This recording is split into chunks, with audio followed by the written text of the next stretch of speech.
الحمد لله نحمده ونستهديه ونستغفره ونعوذ بالله من شرور أنفسنا ومن سيئات أعمالنا من يهد الله فلا مضل له ومن يضلل فلا هادي له أشهد أن لا إله إلا الله وأشهد أن محمدا عبده ورسوله ففهمنا سليمان وكلا آتينا حكما وعلما سخرنا مع داود والجبال يسبحن وكنا فاعلين يا حي يا قيوم يا رب موسى وهارون يا رب إبراهيم يا رب محمد صلى الله عليه أجمعين اللهم ارزقنا فهما وحكمة والعقل وحفظ برحمتك يا أرحم الراحمين اللهم افتح لنا فتوح العارفين ارزقنا فم النبيين والعلماء العاملين حفظا المرسلين وإمام المتقين برحمتك يا أرحم الراحمين. Alhamdulillah, syukur kita kepada Allah Subhanahu wa taala dengan rahmatnya, dengan nikmatnya kita duduk dalam ketaatan di suatu anugerah Allah Subhanahu wa taala kepada sesiapa sahaja yang dikehendaki oleh Allah Subhanahu wa taala.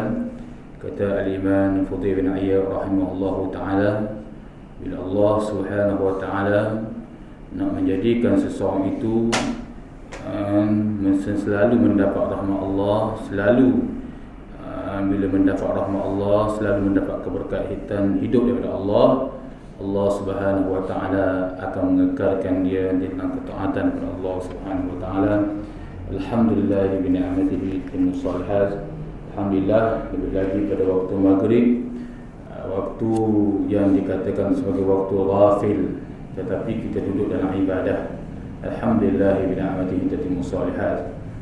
Yakni kita tengok di kedai di mana kebanyakan mereka sibuk dengan juadah-juadah makanan, tetapi mudah-mudahan Allah Subhanahu wa taala memberi hidayah kepada mereka. Tapi kita bersyukur kepada Allah kerana kita termasuk dalam golongan yang Allah pilih kita di dalam ibadah, iaitu di waktu maghrib. Besar fadilat waktu maghrib disebabkan iaitu besar dia kerana waktu itu waktu singkat, kebanyakan manusia lalai.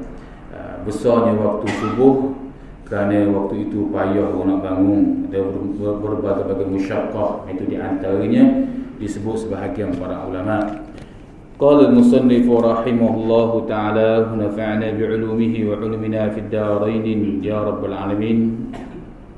Kita sambung lagi kitab kita ini, yang mana dalam kitab Jam'ul Jawami' al-Musannifah ini ditulis sebagai dalam kitab dia pula ada risalah yang nama risalah dia iaitu Mawa'idul Kitabul Mawa'idul Badi'ah, iaitu pengajaran yang indah-indah yang ambil daripada hadis kursi, yang ambil daripada para nabi-nabi, yang ambil daripada para sahabat, para orang soleh di antaranya.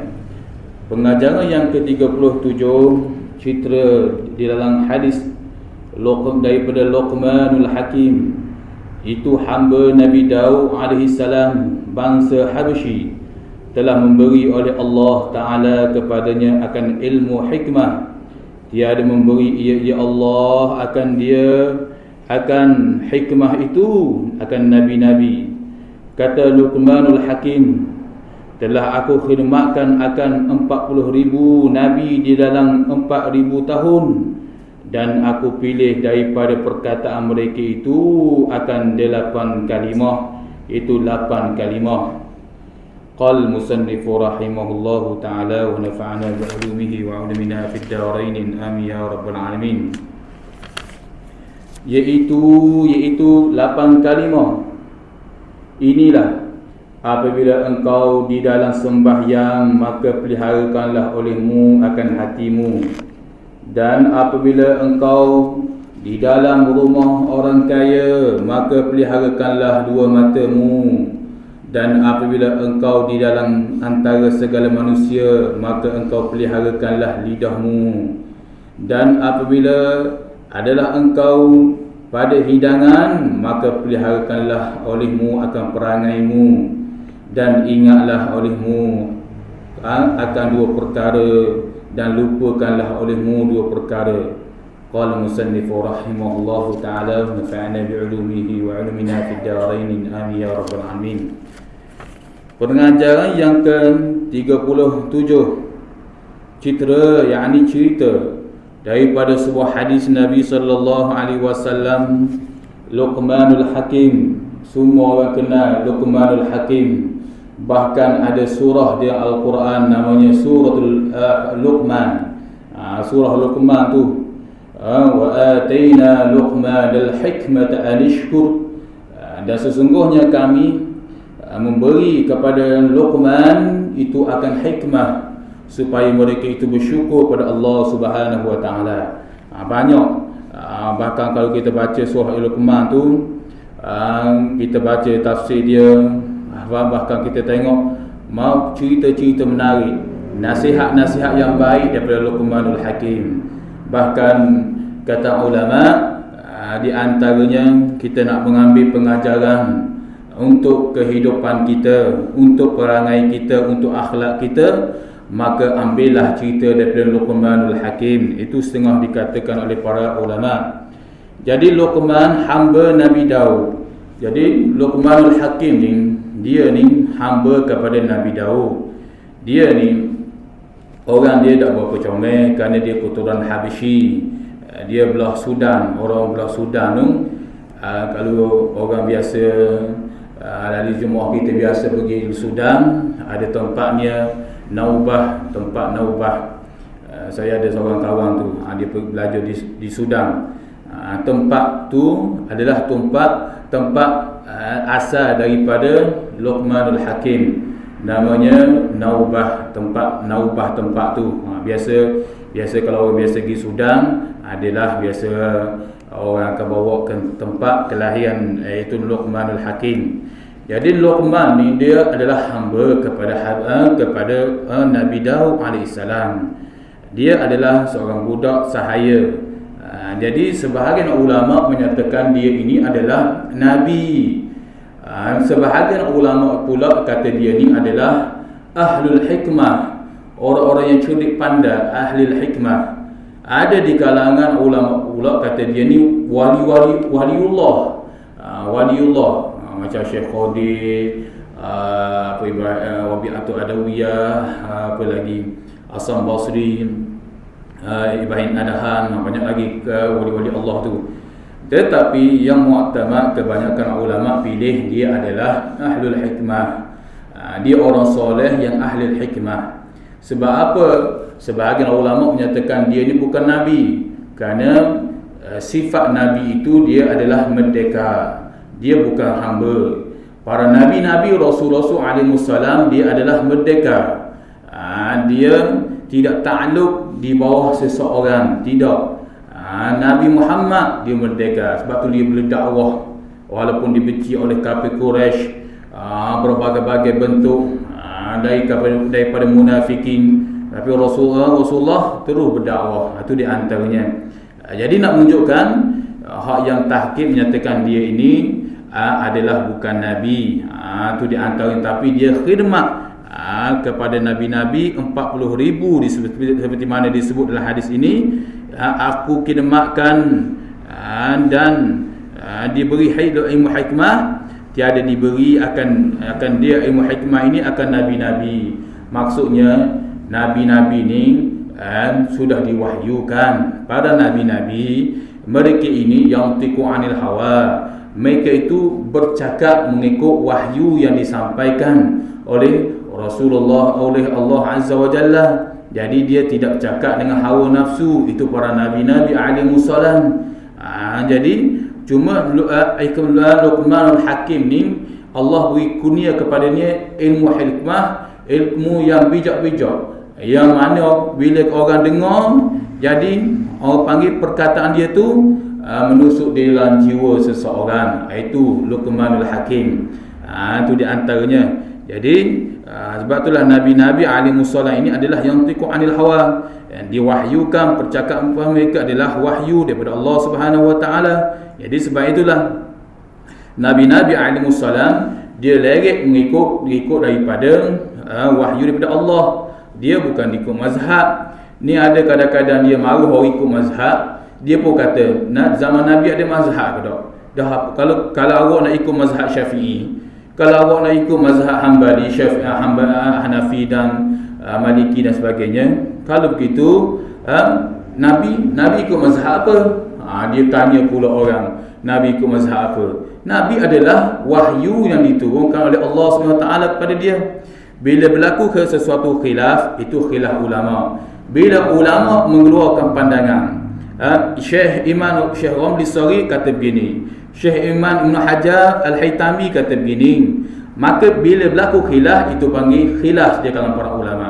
Maka masing-masing ada pandangan. Syekh Ibn Hajar pandangan dia begini, Syekh Ramli Sari kata begini, Imam Nawawi kata begini. Maka pandangan itulah dikatakan sebagai mazhab. Itu antaranya. Kalau makna mazhab itu sendiri lain, zahaba yazhabu mazhab, itu zahaba maknanya pergi, mazhab maknanya tempat pergi. Jadi tempat kita mengambil pandangan. Ta'an makan, mat'an tempat makan. Itu di antaranya. Jadi kadang-kadangnya dia mempersoalkan, dia menyatakan kenapa nabi-nabi kalau kita nak ikut mazhab, sebab apa? Nabi-nabi ni ada mazhab ke tak? Bahkan ada segolongan manusia dia menyatakan Luqmanul Hakim ni lebih hebat daripada para nabi-nabi alaihi wassalatu wassalam. Ini tidak betul pandangan.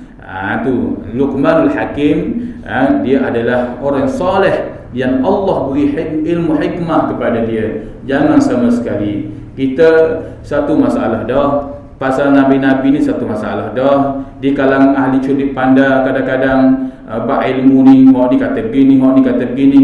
Dia tak berlapang dada dalam berilmu. Itu masalah. Itu di antaranya. Kita tak kira lagi learning bermacam-macam jenis jahat-jahat manusia sekarang ni, menghina para nabi-nabi. Tengok di Puchong ada, di Terengganu pun ada, Kelantan pun ada.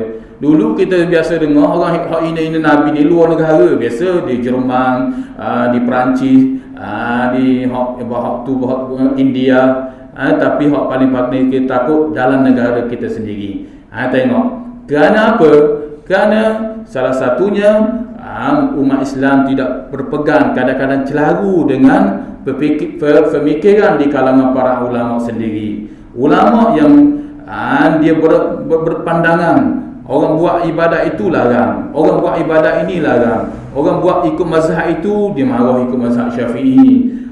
Orang buat tahlil dia marah, orang buat talqin dia marah. Itu di antaranya dia buat laku khilaf gini juga, gini. Tengok. Jadi orang awam kadang-kadang, lebih lagi orang yang jahil, yang jauh agama, kadang-kadang dia dengar, dia keliru kadang-kadang. Itu di antaranya. Ini masalah yang berlaku di akhir zaman. Sebab itulah kita minta lindung daripada Allah Subhanahu Wa Taala. Kalau boleh, kalau kita tengok Nabi, saya ada orang hantar video hak yang Allah Taala di Puchong, hak indah Nabi macam-macam kata Allah. Tak boleh nak video tu, tak boleh nak tengok sampai habis. Sakit hati jiwa ni. Tu hina Nabi tu. Tu orang begini patutnya pergi makan ke anjing. Itu di antaranya. Jadi sebab itulah kerana berlaku sesat berilmu ini banyak sebenarnya.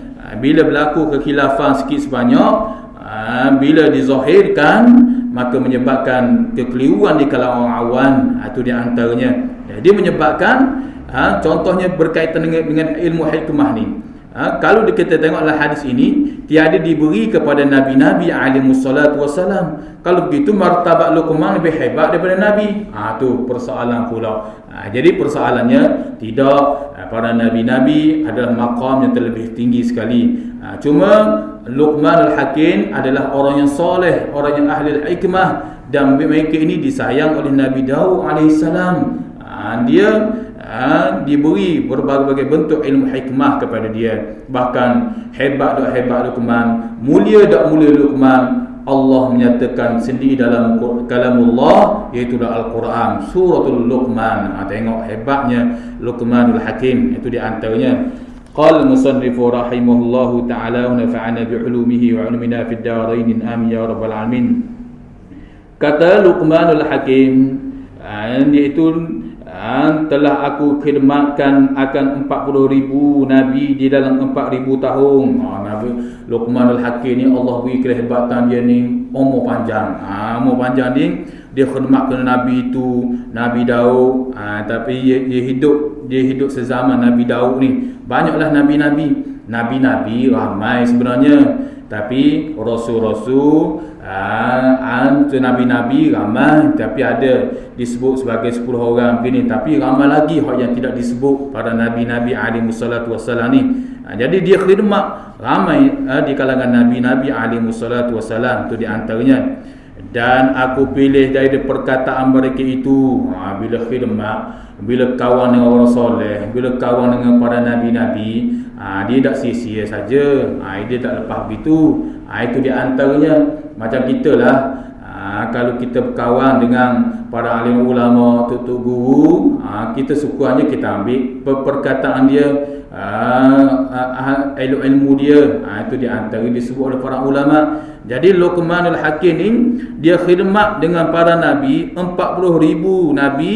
Di dalam 4,000 tahun dia ambil perkataan, dia ambil 8 kalimah, 8 perkataan daripada para nabi-nabi alaihi wassalatu wassalam. Apa?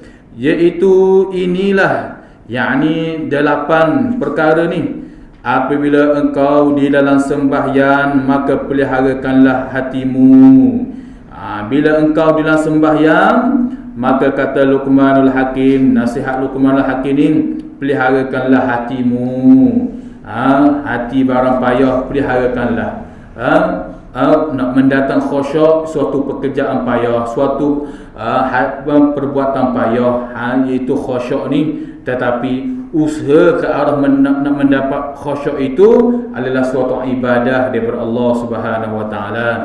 Barang khusyuk ni barang payah, tapi usaha untuk mendapat khusyuk, maka suatu ibadah. Bila suatu ibadah dapat pahala, bila dapat pahala, dia sangat dekat dengan rahmat Allah.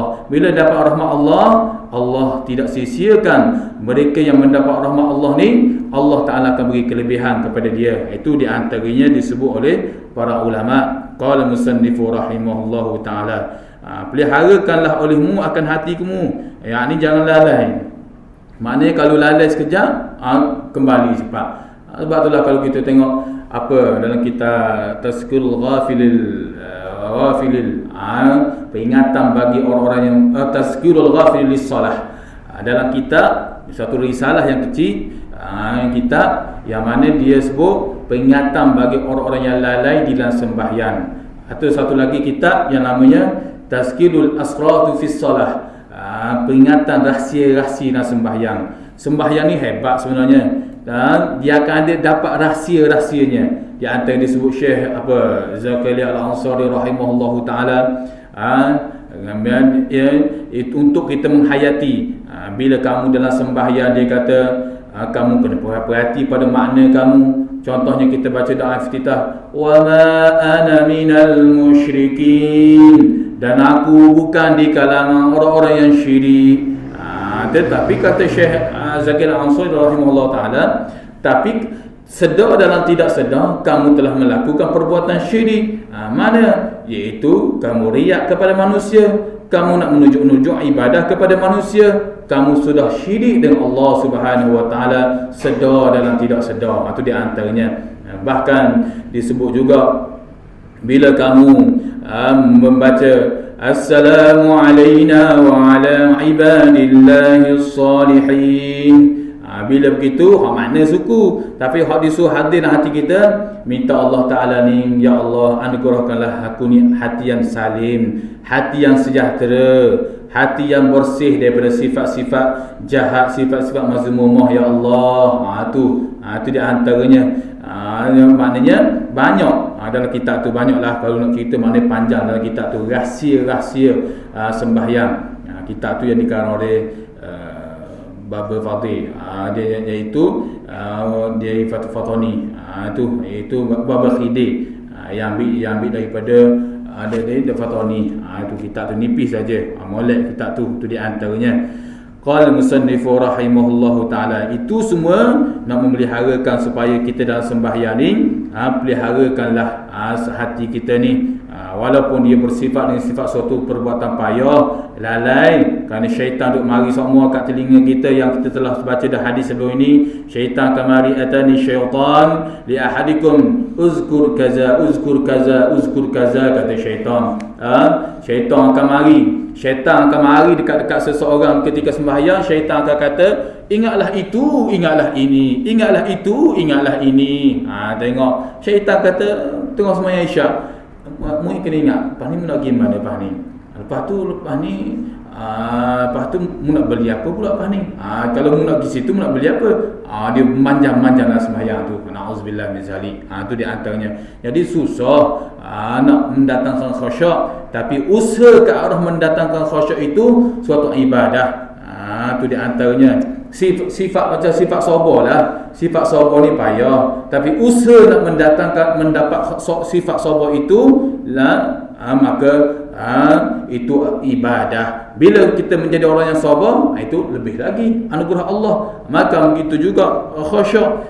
Kita nak usaha nak mendapat khusyuk payah, tapi jalan untuk dapat khusyuk itu suatu ibadah. Maka bila Allah anugerah kita kepada khusyuk, maka itulah kelebihan yang tidak ada nilainya.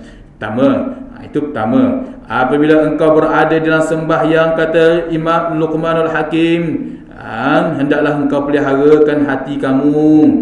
Jangan pelihara lidah saja, peliharakan hati. Ini sebuah bacaan kita jaga belaka, tapi jangan pelihara berkaitan dengan lidah-lidah kita saja, bacaan-bacaan, tapi hati kita kena jaga juga. Kena jaga hak begitu. Dan apabila adalah engkau di dalam rumah orang kaya, maka peliharakanlah olehmu dua mata kamu. Bila orang kamu berada di dalam rumah orang kaya, orang yang maksud kaya di sini, yang kaya daripada kamu kaya dah, tapi dia ni kaya lagi daripada kamu. Lagilah ni sebuah harta dia ke. Bila kamu berada dalam rumahnya, maka peliharakanlah dua matamu. Sebab apa? Kata ulama, sebab takut kita tidak bersyukur dengan nikmat Allah Subhanahu Wa Taala. Itu sebab mata ini dia akan bawa kepada hati. Bila berhati dalam rumah orang, dia ada ni, saya nak beli juga balik ni, bukan dia begini-gini, saya ni orang kaya juga, saya pun kena beli juga. Jadi barang dah ada, dah ada. Kursi sofa dia tu, kain lasih tu molek lagi. Dah dia masuk dalam rumah kawan dia, hak kaya daripada dia tengok Allah comelnya, dia kata dia khususnya perempuan kebanyakan, dia berjalan rumah-rumah kadang-kadang, dia tengok, comel kain lasih, berapa ribu ni kain lasih ni, ni khabar sekian. Saya nak beli jugalah. Maknanya tu hikmahnya Luqman. Kata Luqman Hakim, bila kamu berada dalam rumah kaya, orang kaya, yakni jangan peliharakanlah mata kamu, yakni supaya mata kamu ni bersyukur pada Allah Subhanahu Wa Taala. Sebab pada ghalibnya begitu.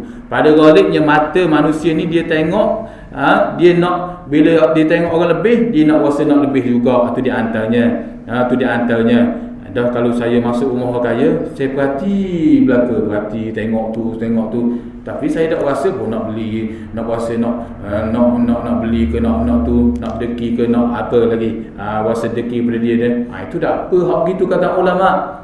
Tu kata saya ingat tuan guru Atiqullah, dia kata kalau hak begitu dah apa, arwah tuan guru Atiqullah, ayah kepada Ustaz Baihaqi bekas ahli parlimen Kubah Keriang tu, tuan guru Haji Atiqullah, yang Tok Guru Soho lah. Sehingga kalau dia mati ketika tu, Tok Guru Nik Aziz kata seolah-olah hilang sayap kanan. Hebat tuan guru Atiqullah.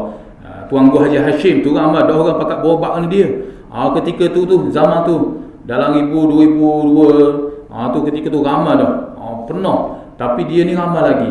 Tu nak ceritanya kelebihan masing-masing sebenarnya. Jadi nak ceritanya, dia kata begitu. Dia dalam mengajar kitab ni, di antaranya saya mengaji kitab dua, Ustaz Atiqullah dengan Tuan Guru Haji Rahim.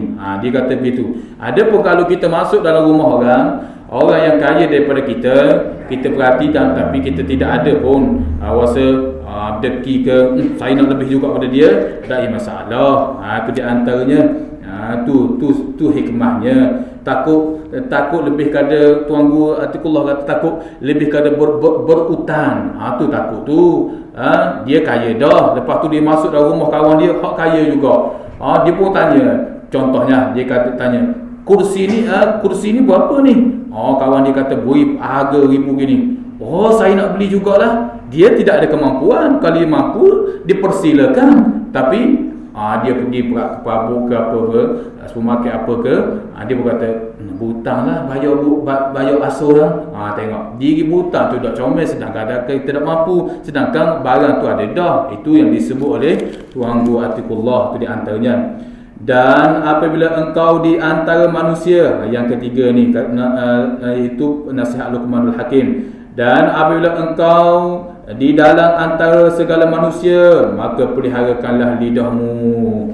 Bila kamu gaul dengan manusia ni, seperti mana Sayyidina Ali sebut, khalitun nas munakhadatan in muttum maha baqau alaikum in hishtan hannu ilaikum. Bila kamu bergaul dengan manusia ni, bergaullah secara baik. In muttum maha, jika kamu mati, baqau alaikum, mereka sedih tengok kamu baik. Kamu baik, bagi nasihat baik-baik, gini-gini. Dia sedih bila kamu mati. Wa in hishtun, bila kamu mati sebab kamu bergaul dengan dia baik ni, hannu ilaikum, mereka rasa kasih kepada kamu, mereka rasa sayang kepada kamu. Kata Luqmanul Hakim, bila kamu bergaul dengan manusia ni, peliharakanlah lidah. Lidah ni bahaya. Nasihat kadang-kadang terasa hati, susah pula kadang-kadang. Maknanya berhati-hati dengan lidah bila kita bergaul dengan kawan kita ke siapa saja. Hatta ulama kata dengan isteri pun, walaupun dia di bawah jagaan kita, tu pun kena jaga juga lidah kita tu, jangan mudah dia itu jangan menjadi lidah yang tajam, yang bahaya. Itu di antaranya. Dan apabila engkau daripada hidangan, yang keempat ni kata nasihat Luqmanul Hakim, maka peliharakanlah olehmu akan perangai kamu. Bila kita berada pada hidangan makanan, dalam jamuan ke, orang jemput makan ke apa ke, jaga perangai kamu, kata Luqmanul Hakim. Sebab apa? Sebab akhlak seseorang itu yang disabit dengan sebuah hadis Nabi SAW daripada Imam Baihaqi, menyatakan akhlak seseorang itu duduk pada makanan. Akhlak seseorang, perangai seseorang itu duduk pada makanan. Tak percaya, tengok waktu dia lapar macam mana keadaan dia makan tu. Kerana nak nilai akhlak seseorang, salah satunya ketika waktu makan tu macam mana. Sebab tu orang tua-tua dulu, orang tua-tua dulu, dia nak buat menatu ke, nak buat apa ke, dia ajak orang ni mari makan. Tu calon tu lah. Kalau lelaki ke puang, dia tengok orang pemuda ni ke ataupun perempuan ini ni makan cara macam mana. Orang tua-tua dulu. Betul juga cara-cara tua-tua dulu. Maknanya hak yang hak khurafat banyak juga orang tua-tua dulu. Tapi hak molek-molek pun banyak juga. Kerana betul daripada nasihat Luqmanul Hakim, dia menyatakan kalau engkau pada hidangan makanan ni, peliharakanlah makanan kamu, peliharakanlah perangai kamu. Maknanya kalau kita dapat jaga perangai kita ketika makan, maka di luar dia akan dapat jaga juga. Sehingga ulama kata seperti solat. Solat macam mana pula? Setengah ulama kata kalau kita jaga sembahyang kita dengan comel, dengan molek, maka ibadah lain akan jadi comel belaka. Begitu juga kalau kita dapat jaga perangai kita, akhlak kita ketika makan, maka di waktulah, maknanya di tempat lain pun perangai akhlak yang lain pun jadi comel belaka. Itu di antaranya. Bukan depan orang saja makan comel, beradung, jaga molek depan orang, tak jadi begitu. Depan manusia lain pun kena jaga depan orang dan diri kita sendiri. Itu di antaranya. Bila berhadapan dengan makanan, hendaklah engkau peliharakan perangai kamu, kata Luqmanul Hakim. Habis itu, iaitu kata Luqmanul Hakim. Qala musannifu rahimahullahu ta'ala wa nafa'ana bi'ulumihi wa 'ulumina fid darain amin ya rabbal alamin. Baru yang keempat. Yang ke mana kata 8 tu kalam yang lain, yakni ingatkanlah olehmu akan dua perkara dan lupakanlah olehmu dua perkara. Campur dua-dua situ, dia 8 situ. Maka adapun dua perkara yang engkau ingat akan dia, yang perlu kita ingat, iaitu Tuhanmu dan matimu. Adapun dua perkara yang engkau lupa akan dia, iaitu kebajikan hakmu pada orang lain dan kejahatan orang lain pada hakmu. Qala musannifu rahimahullahu ta'ala, di antara dalam qiraat yang ke-8 ini kata Luqmanul Hakim, ingatlah olehmu akan dua perkara. Kena ingat dua perkara dan lupa olehmu dua perkara. Kalau boleh ingat dua perkara hak gini kata Luqmanul Hakim, dan kalau boleh juga melupa dua perkara ni. Kalau boleh belajar lupa dua perkara ni. Maka ada pun dua perkara yang engkau mesti ingat akan dia, akan dua perkara itu, iaitu Tuhan kamu. Hak Tuhan ni, Tuhan Allah ni kena ingat semua. Tak kira kita berada di mana saja, di atas kenderaan saja, kenderaan ke, tak kira di mana saja, nak tidur ke, hatta di dalam tandas sekalipun disuruh kita ingat akan Tuhan dalam hati kita tu, walaupun tidak boleh berlafaz. Tengok, kerana ingat Allah ni, zikrullah ini ala kulli hal, mengingati Allah ni semua keadaan. Tidak ada, tidak boleh nak beri alasan. Kerana zikir ingat Allah ni barang hati. Barang hati ni duduk di mana saja, dia kena ingat pada Allah. Adapun sembahyang, kenapa sejadah dulu? Tu di antaranya. Adapun ingat Allah, ingat Tuhan ni dak kira di mana saja. Kata Luqman, hak yang pertama ni yang kamu kamu kena ingat daripada dua perkara ni, Tuhan kamu. Dan yang kedua, hak yang perlu kamu kena ingat kata Luqmanul Hakim, matimu. Mati kena ingat. Sehingga Sayyidina Ali kata orang yang cerdik itu ialah orang yang banyak mengingati mati. Isti'dadul maut qabla nuzulil maut, iaitu engkau membuat persiapan mati sebelum datangnya kematian. Itu kamu kena ingat, kena buat persiapan semua mati ni. Sebab kita dah tahu, semua dia maklum bahawasanya mati ini datang mengejut. Wal mautu yati baghtatan la mautu illa bil ajal. Mati itu datang mengejut, tidak ada ajal melainkan tidak ada kematian melainkan sampai ajal. Jadi kata Luqmanul Hakim, kamu kena ingat juga, sebab bahaya. Mudah ingat ke dia akan mari juga. Kerana mengingati mati itu salah satunya dia dapat menjaga seseorang itu daripada berbuat ke maksiat pada Allah. Ingat mati, maka dia akan berjaga-jaga. Bahkan kalau orang tu dilatah mati, atau lebih baik daripada dilatah benda lain. Mati jatuh barang kadang-kadang. Ada hamba Allah, saya berjumpa dah,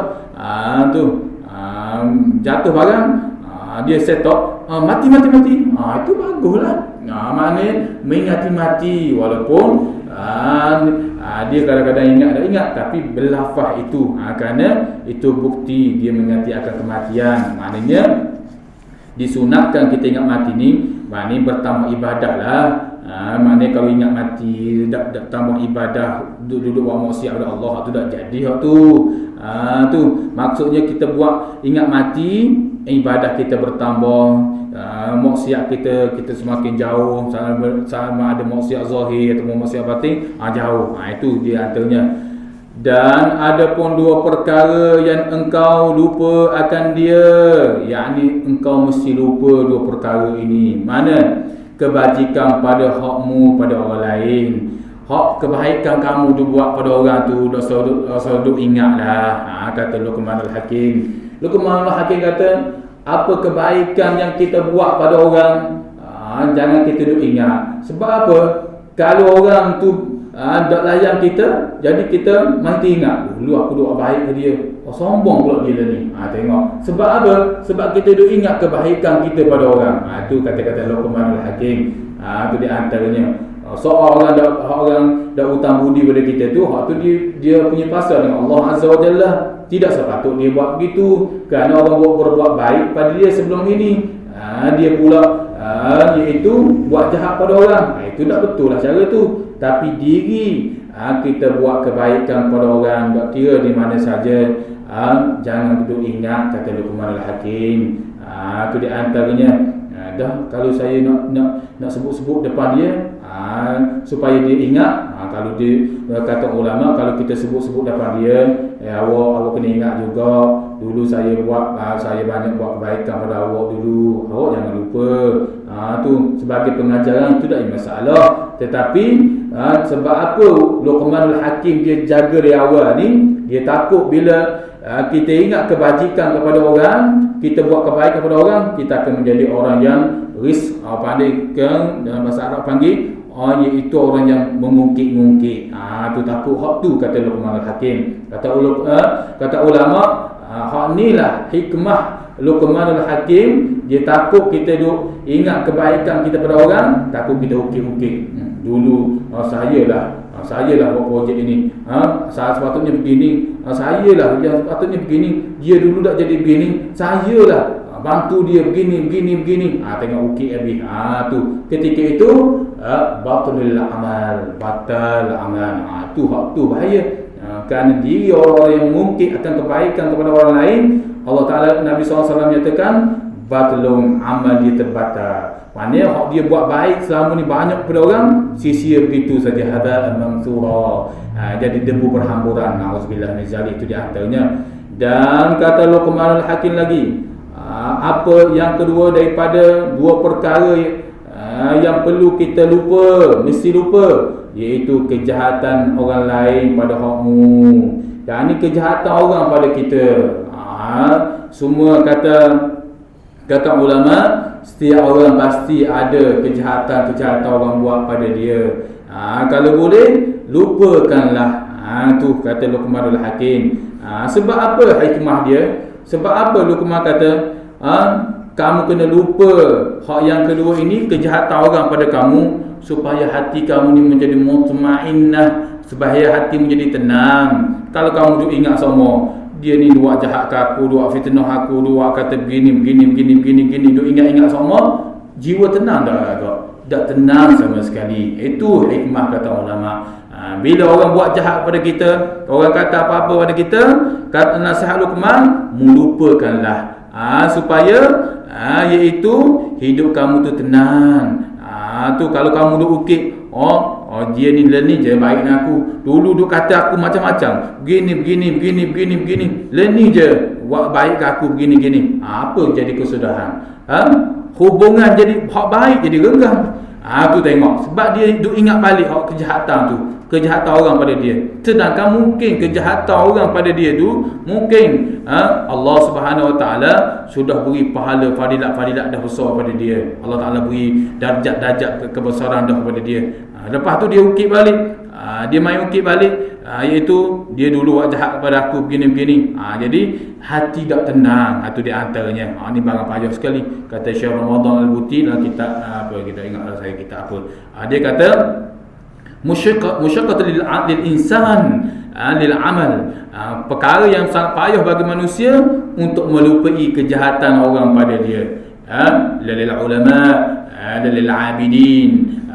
Tu illa mukhlis lillah azza wa jalla. Tidak kira mu di kalangan ulama ke, tak kira mu ahli ibadat ke, melainkan orang ikhlas betul-betul Allah, maka dia dapat buang kejahatan orang kepada dia. Itu di antaranya. Bahkan kata Syekh Ramadan Al-Buti rahimahullah taala, dia kata itulah kurnian Allah Subhanahu wa taala kepada seseorang, walau sabiyyul lil baligh, walaupun dia itu seorang budak yang baligh.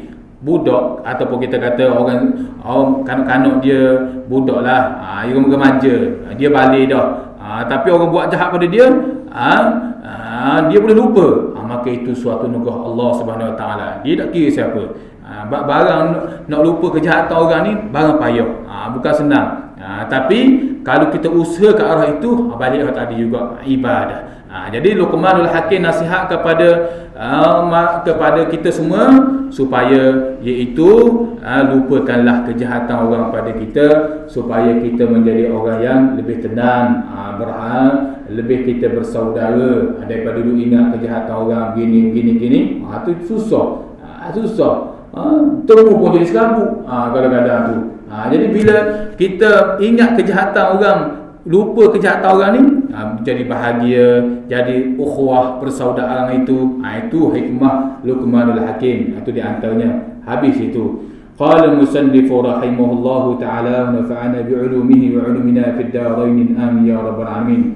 Dan kata setengah ulama bahawasanya Allah Ta'ala itu telah mewahyu ya Allah kepada Nabi Daud AS bahawa menghantar ya Allah akan kursi, menghantar ya Allah akan kursi bagi Luqmanul Hakim, dan diajar ya Luqman akan kamu itu akan ilmu hikmah, menghantar ya Nabi Daud, Nabi Daud ni akan dia kursi, maka naik ia Luqmanul Hakim atas kursi itu, berkata ia Luqman, hei Daud, peliharakanlah olehmu daripada aku 5 perkara, supaya masuk di dalamnya kamu itu ilmu, segala ilmu orang-orang dahulu dan ilmu orang-orang yang kemudian. Jadi Allah Ta'ala wahyu kepada Nabi Daud AS supaya hantar kursi, supaya Luqmanul Hakim ni duduk atas kursi. Supaya dia apa? Maknanya kita tahu dah dia ni banyak ilmu, kita letak kursi. Kuliah sekali, tazkiyah sikit. Contohnya begitu. Tu. Jadi Nabi Daud ni dia beri kursi kepada Luqmanul Hakim. Cakap dia kata, sebab setiap percakapan yang keluar daripada Luqmanul Hakim dia adalah kata-kata hikmah belaka. Jadi bila begitu Nabi Daud pun duduk atas kursi, Luqmanul Hakim pun duduk atas kursi. Dia kata apa? Hei Daud, pelihara olehmu daripada aku 5 perkara. Kalau boleh janji aku boleh jaga 5 perkara ni. Jadi Daud ni panggil itlatul juz'i wa iradul kulli. Maknanya begitu dalam ilmu balaghah, ilmu bayan, ilmu ma'ani. Dia kata disebut sedikit tapi dikehendaki banyak. Maksudnya disebut hei Daud, macam ya Muhammad. Allah Ta'ala kata bukan Nabi Muhammad, bukan Nabi Daud saja, tapi semua kita semua mengakui semua. Itu masuk pada ilmu bayan, ilmu ma'ani, ilmu alat atau ilmu balaghah salah satunya. Hei Daud, peliharakanlah olehmu 5 perkara supaya masuk di dalam ilmu orang-orang dahulu, supaya kamu ni dapat ilmu orang-orang dahulu, orang yang cilik-cilik pandai dulu. Dan kemudian ni mana? Pertama, bahawa adalah lobamu akan menghimpunkan dunia dengan sekira-kira martabatmu di dalamnya. Hei Daud, jika sekiranya kamu loba kepada menghimpunkan dunia, maka sekira martabatmu macam mana di dalam dunia. Maksudnya kamu tak tahu kesudahanmu macam mana. Maknanya menghimpun dunia tapi melupai akhirat. Kesudahanmu, martabatmu macam mana? Pertama. Kedua, bahawa adalah lobamu atas amal akhirat dengan sekira martabatmu di dalam akhirat. Hei Daud, maksudnya kalau kita nak hidup lama di dalam negeri akhirat, nak bahagia betul di akhirat, maka kata Luqmanul Hakim, lobalah kamu pada berbuat amal akhirat. Maknanya perbanyak amal akhirat, buat sunat itu, sunat ini, supaya kamu lama duduk di negeri akhirat. Maksudnya supaya kita senang di negeri akhirat. Itu kata Luqmanul Hakim. Yang ketiganya, bahawa adalah berani atasmu pada mengerja maksiat dengan sekira-kira sabar atas azab neraka. Kata Luqmanul Hakim lagi kepada Nabi Daud dan untuk kita semua, iaitu apa maksudnya? Bahawa adalah berani atas mengerja maksiat dengan sekira sabarmu atas azab neraka. Apa maksud? Kalau tidak sabar akan api neraka, maka jangan buat maksiat. Itu di antaranya. Kalau boleh tahan dengan api neraka, dipersilakan buat maksiat. Tapi kalau membuasa tak tahan dengan api neraka ni, jangan cuba buat maksiat. Api dapur gas pun gelepor dah kalau kena. Apatah lagi api neraka, maka jangan buat, kata Nabi kata Luqmanul Hakim. Maka yang keempat, bahawa adalah khidmatmu akan Tuhanmu dengan sekira-kira hajatmu kepadanya. Wahai Nabi Daud, dan begitu juga kita semua, macam mana khidmatmu dengan Allah sekiranya hajatmu dengan Tuhan besar banyak begini. Kamu ni sentiasa berhajat pada Allah, berhajat itu, berhajat ini, nak mati pun sangat berhajat pada Allah. Tetapi sekira-kira macam mana khidmatmu dengan Allah, Ibadat, khidmat maksudnya khidmat ibadat lah. Ibadat kamu dengan Allah ni macam mana? Kamu duduk buat maksiat, tapi khidmat kamu dengan Allah ni macam mana? Sekira-kira hajatmu untuk bertemu Allah ni macam mana? Hajat kamu dengan Allah banyak, nak permudah di padang mahsyar, tapi macam mana khidmat kamu di dunia dengan Allah ni macam mana? Kelima, jika ada engkau bahawa engkau berbuat maksiat akan Tuhanmu, maka tuntut olehmu akan tempat yang tiada melihat, ya Allah akan dikau. Kata Luqmanul Hakim yang kelima, nasihat dia kepada Nabi Daud dan begitu juga kepada kita semua. Jika engkau berkehendak untuk berbuat maksiat, jika engkau nak buat maksiat akan Tuhan ni, maka tuntut olehmu ke tempat yang tiada melihat. Mu cari tempat lain lah supaya Allah Ta'ala tak melihat. Mu duk nak buat maksiat sangat pada Allah, mu cari suatu tempat yang mana Allah tidak melihat tempat itu. Maka mana mungkin Allah tidak melihat, kerana Allah itu sama basar, ilmu, ta'alluq dia bergantung pada inkishaf, jelas dan nyata, tidak ada terlindung. Itu dalam ilmu usuluddin, mana tidak ada tu, maka sudah tentu kita tidak ada tempat untuk berbuat maksiat. Nak cari tempat lain mana mungkin, kerana Allah ni melihat di mana sahaja. Kalau manusia boleh lari, tengok manusia ada situ, ada jadi buat maksiat, buat tempat lain lah. Kalau manusia makhluk, adapun Allah, kamu sama sekali tidak boleh lari. Itu di antaranya. Pengajaran yang ke-38, berkata Nabi, hei umatku, aku pesan akan kamu dengan 5 perkara. Pertama, perbanyakkanlah olehmu menyebut Allah daripada menyebut manusia. Kedua, banyakkanlah olehmu akan menyebut akhirat daripada menyebut dunia. Ketiga, banyak olehmu akan menyebut kejahatan daripada menyebut kebajikan. Keempat, banyak olehmu pada menyebut mati daripada menyebut hidup. Kelima, banyak olehmu menyebut aib dirimu daripada menyebut aib manusia. Jadi sekadar itu dulu pengajaran yang ke-38 yang kita berhenti situ. Apa yang kita dengar pada malam ini, mudah-mudahan ia manfaat pada kita, nasihat-nasihat yang baik daripada Luqmanul Hakim. Mudah-mudahan Allah Subhanahu Wa Taala memberi kita kekuatan ibrah daripada nasihat yang tersebut daripada Luqmanul Hakim. Jadi sekadar itu dulu, wallahu a'lam. Auzubillahi minasyaitonir rajim. Alhamdulillahi mazidah. Ya Rabbana lakal hamdu kama yanbaghi li jalali wajhika al-'azim sultanik. Allahumma aghnina bil 'ilm wa زينا بالحلم وأكرمنا بالتقوى وجمنا بالعافية. ربنا آتنا في الدنيا حسنة وفي الآخرة حسنة وقنا عذاب النار. صلى الله على محمد وعلى آله وصحبه وسلم. الحمد لله رب العالمين.